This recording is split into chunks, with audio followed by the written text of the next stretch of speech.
Now we move to the third model of governance, that is the network model. So network model came after the hierarchical and market model. But don't think that there is a linear change. First there was this hierarchical model, then the market model, and the network model.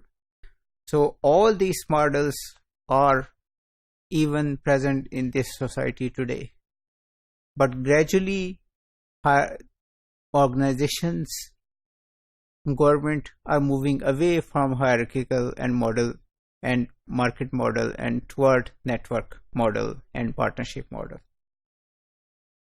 So network model came after the inadequacies of the previous two models were clear to people.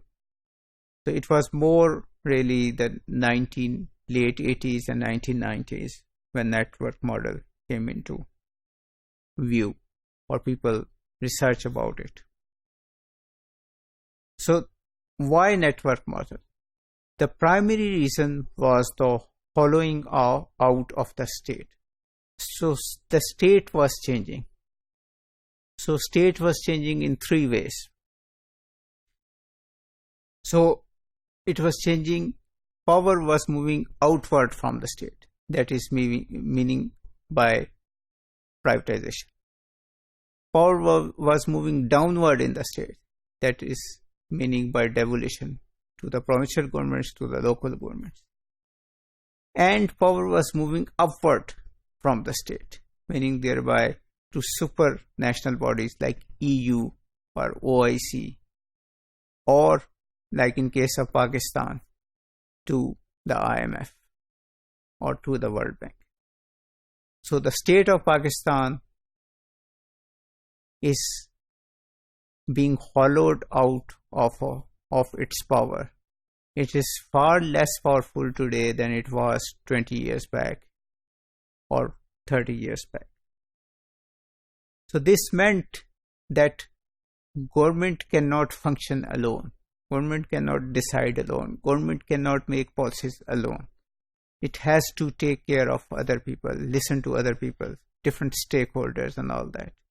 So ICT revolution, mobile phones, internet computers, they all added to this hollowed state. But they also helped this network model. So the main features of this network model are an emphasis on governance rather than government.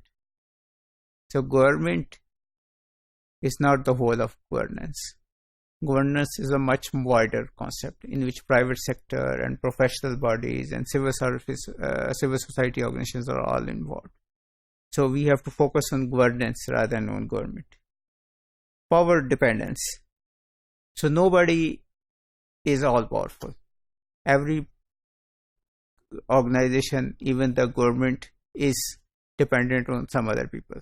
So for example, government is dependent on the press.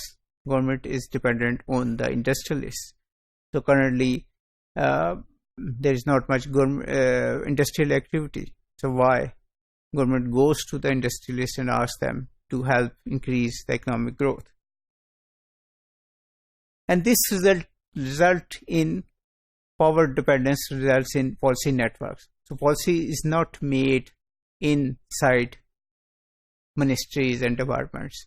Policy is made by policy networks, meaning thereby the industrialists, the labor organizations, the government servants, the women organizations, the minority organizations all sit together and decide which policy is the best. And they are intergovernmental relationships. So it's not the national government only. There is provincial government and there are local governments. So every different type of governments have to sit together and to decide. It's not a top-down model where the national government decides and it is implemented by the local government. So it is governance by networks. So major features will be the body politic is fragmented and complex. The state steers rather than exerts direct control. So state doesn't have the authority to give orders. So it tries to steer the policy in a certain direction. Policy is formulated not by bureaucrats but by the policy networks. Service providers and users are part of this policy network.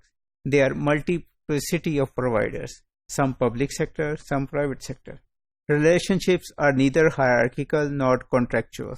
So it's not like the hierarchical model or the market model. They are based on trust, and quality is important. But again, network model has its own problem. For example, the responsibility, if the model is so fragmented, how will you make 1% or 2% or 5% responsible?